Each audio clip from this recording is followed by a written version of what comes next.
PCs. Today we have the Nvidia Quadro K600. This is a 1GB GDDR3 card, so not very good. But we have managed to play CSGO on it, some other benchmarks we have for this card, some outputs on it.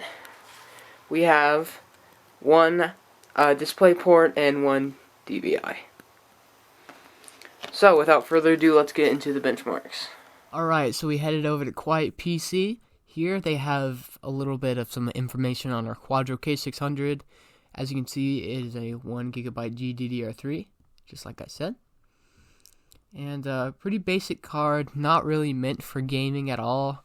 With only 1GB of GDDR3, you might be able to pull it off with, say, 1GB of GDDR5 memory. But I don't think this can hardly handle anything, especially modern titles. It's going to have to be some older title to run on this K600 here. And, seeing our CUDA cores, we have a whopping 192 CUDA cores, which is definitely not good enough.